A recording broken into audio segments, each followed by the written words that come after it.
We need to keep the commandments. We need to do this thing like God said do it, saints. Amen. This thing is more serious than what we think it is. And we're going to escape this world, this untoward world. That's what Peter said, if I'm not mistaken.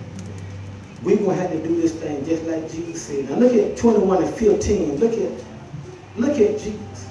He know your mother. He know your father. Yes, he does. He know your sister, your brother. Yes. Before you was in your mother's womb, he knew you. Yes. He is the one that created you. Yes. How do you know that, preacher? Look at what the word said. Children are the heritage of God, and the fruit of the womb is his reward. He is the one that gave you who you bear. Amen. Your son, your daughter. Amen. He is the one that gave them to you. If they look like you, if they look like the uncle, if they look like the daddy, they look like the sister or brother, Jesus is the one that gave you that. Yes. Now look at 21:15. And this is Jesus talking to Simon Peter. So when they had dined, Jesus said to Simon Peter, Simon, son of Jonas. Look at how Jesus said it. He knows his father. He said, son of Jonas, lovest thou me more than these? Look at Jesus. He said unto him, yea, Lord, thou knowest that I love thee. But Jesus kind of get a point across. He answered a little too fast. He said unto him again, feed my lambs. Look at how Jesus said it, saints. Now he could have said feed my sheep, but he said feed my lambs the second time. The third time he gonna say feed my sheep. But there is a difference between the sheep and the lamb. It is the pastor's job to direct the lambs and direct the sheep. He may have to spend more time to those that are weak, those that are sheep, those that are lambs. The lamb is one that's not fully developed. He is the younger sheep. He is a sheep, but he is a lamb. He is not yet to maturity yet. He's not yet matured. He's immature. When it comes to being a sheep, look at what he said. Come on, preacher. He said, feed my lambs. He said unto him again, the second time, Simon, son of Jonas, lovest thou me? He said unto him, yea, Lord, thou knowest that I love thee. Look at how quick Peter answered. But Peter gonna think about this thing. Now look at the third time he said, unto Peter, feed my sheep. But look at the third time. He said unto him the third time, Simon, son of Jonas, lovest thou me? Peter was grieved because he said unto him the third time, lovest thou me? But look at the response. He said unto him, Lord, thou knowest all things. You know my heart. Yes, you are the one that told me I was going to deny you 3 times. Yes, you are the Son of God. He asked Peter in the beginning, who do men say that I am? Some say Elijah. Oh, yes. Some say Jeremiah. Some say one of the prophets. But who do you say that I am? Peter responds, thou art the Son of the living God. He thought about all that. He thought about when he denied him. He thought about when he wept bitterly. He thought about Jesus.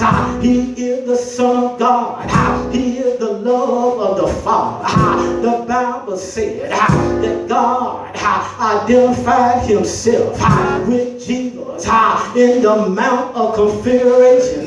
He said, this is my beloved Son, in whom I am well pleased. Look at the love of the Father toward the love of the Son. Look at Jesus.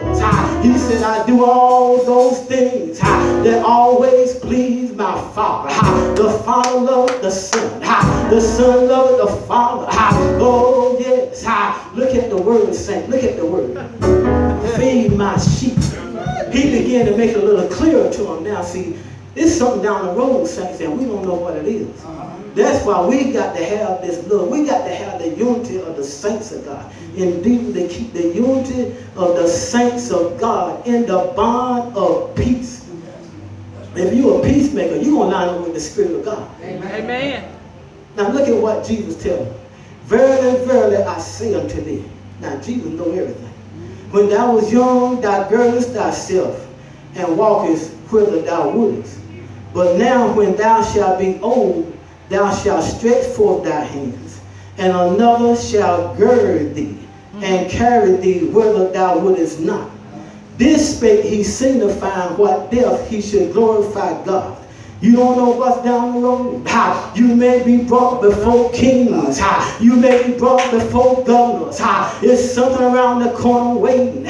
We need the baptism of the Holy Ghost. We need it with fire. We need it with other tongues. We need it with discerning of tongues. Yes, we need it. We need the gifts in the church to be operated according to the Spirit of God.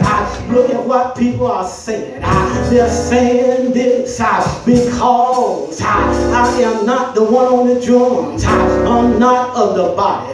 Because I'm not the preacher. I'm not of the body. Are thou not of the body? Let me make it a little plainer. This is what Paul said. If the mouth shall say to the ear, because I'm not the ear, I'm not of the body. Are thou not of the body? If the foot shall say to the hand, because I'm not the hand, I'm not of the body.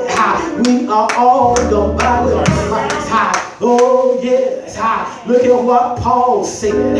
The gifts is in the church. It's the same Spirit. Oh yes, he gave according to every man's ability.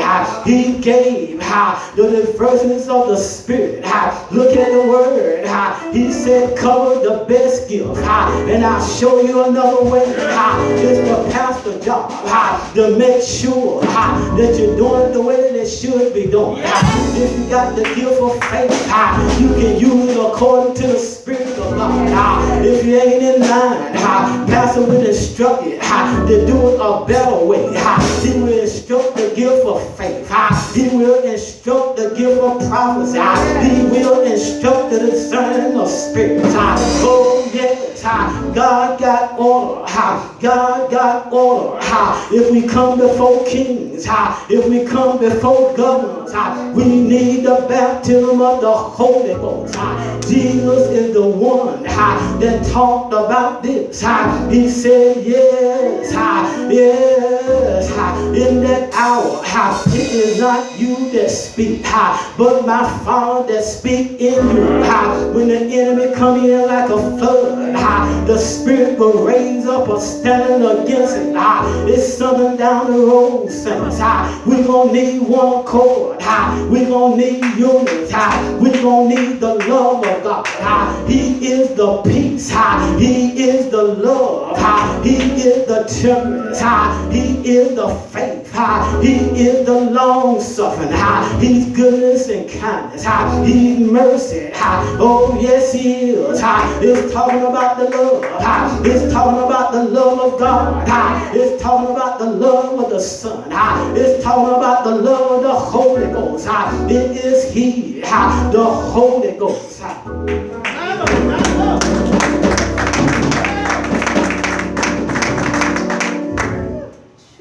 He shall carry thee whither thou wouldest not.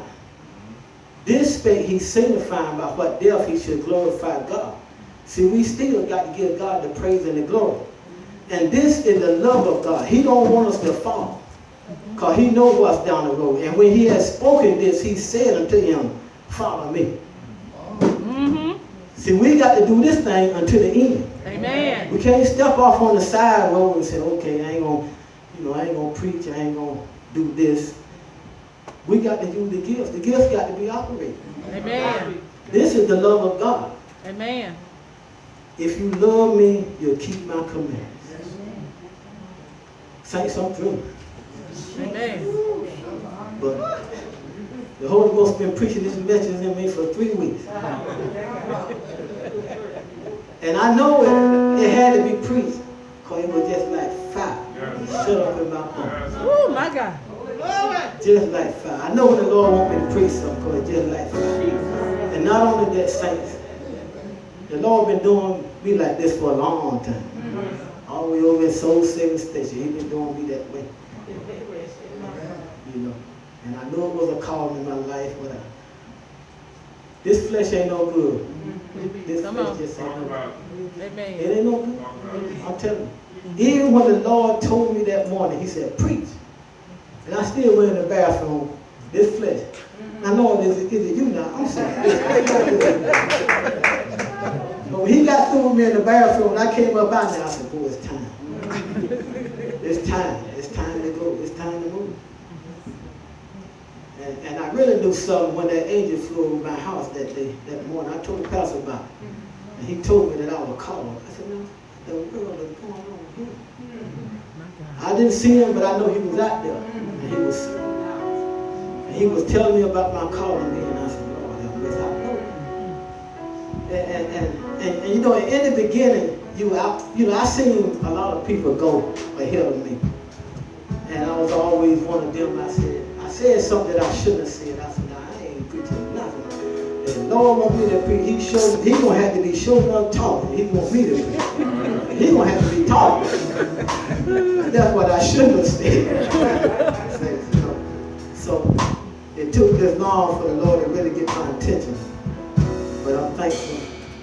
Thank God for all of you that came out. I hope that the Lord said something that will help you and that will encourage you.